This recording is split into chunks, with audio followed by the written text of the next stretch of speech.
प्रसन्न है इस यज्ञ से, तो मानिए कि आत्मा आपकी प्रसन्न है।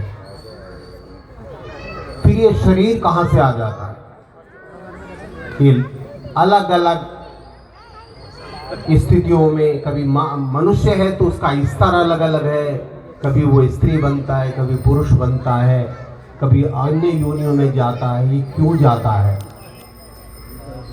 गुरु जी के प्रवचन कहते हैं ये सब कर्मों का प्रभाव है। मैं और आप अलग अलग यहाँ बैठे हैं, उसमें आधार कर्म है।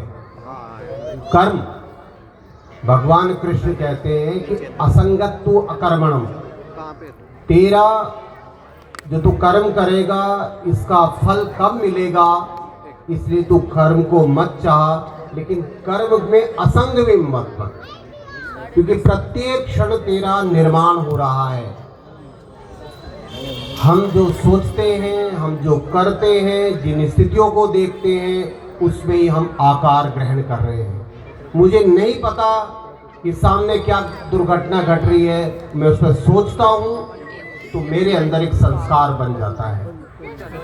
और आज अगर हम ज़्यादा संख्या में देखें तो हम दूसरों को नकारात्मक ज़्यादा सोचते हैं। हमें कोई मतलब नहीं दूसरे से, पर हम अपना नुकसान इस कीमत पर लगाए बैठे हैं क्योंकि हमें दूसरों के विषय में गलत सोचा जाता है। आप सोचना नहीं चाहते हैं, हम सोचना नहीं चाहते हैं, पर कर्म के प्रभाव को आप और मैं नहीं रोक पाएंगे। तो चेतना के स्तर पर हम इतने ऊपर उठ जाएं कि जब हम कर्म करें वो कर्म हमारा आकार ना ले। इस यज्ञ का सबसे बड़ा महत्व कारण यही है कि यहाँ संस्कार आकार नहीं लेता है। संस्कार शब्द का मतलब आकार है, कुछ ना कुछ होगा। जो भी आप सोचोगे, आप अच्छा सोचोगे तो अच्छा बनेगा, बुरा सोचोगे तो बुरा बनेगा, और एक समय के बाद आप बुरे संस्कारों पर तो विजय प्राप्त कर लेते, अच्छों पर नहीं प्राप्ति, वो भी आपको छोड़ना होगा। इस यज्ञ के करने के बाद आप अगर इसका मूल्यांकन करें कि भौतिक रूप से आपको क्या मिला, तो इतना तो हो सकता है कि वो आपके विवेक की रक्षा करे।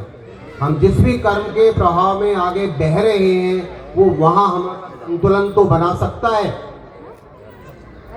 लेकिन वो हमारे कर्म के प्रभाव को नहीं रोक पाएगा। तो मूलतः यज्ञ आपकी उसी भावना को पवित्र करता है, उसी आत्मा को सिंचित करता है जो हमारी आवश्यकता है।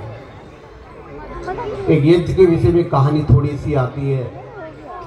सतयुग के काल में एक यज्ञ हो रहा था, और इस यज्ञ में यज्ञ शेष जो ब्रह्मा आपके ऊपर जल सिंचन कर रहे थे, उसी यज्ञ सिंचन में एक नेवला आया और नेवले ने स्नान किया, पर वो नेवले ने उसका आधा ही शरीर स्नान कर पाया, और जितना शरीर स्नान किया उतना वो सोने का हो गया।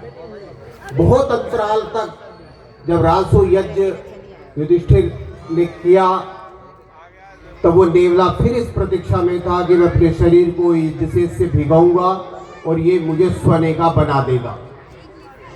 सोने का जब उसने यज्ञ शेष में अपने को लिप्त किया तो सोने का नहीं बना। भगवान कृष्ण ने कहा ये जो नेवला है बहुत दुखी हो रहा है। तो कहा तुम क्यों दुखी हो रहे हो? ये सतयुग में एक यज्ञ हुआ था, उसमें मैंने यज्ञ शेष में स्नान किया था, मैं सोने का हो गया हूँ, और यहाँ युधिष्ठिर ने इतना भव्य यज्ञ किया है, मेरा शरीर आधा जो सोने का था वो दूसरे की जो मैं प्रतीक्षा करती वो सोने का नहीं हुआ है, अर्थात ये यज्ञ बहुत अच्छा नहीं हुआ है। भगवान कृष्ण ने कहा कि आगे आने वाला समय तो ऐसा होगा कि यज्ञ जैसे कर्म होंगे ही नहीं।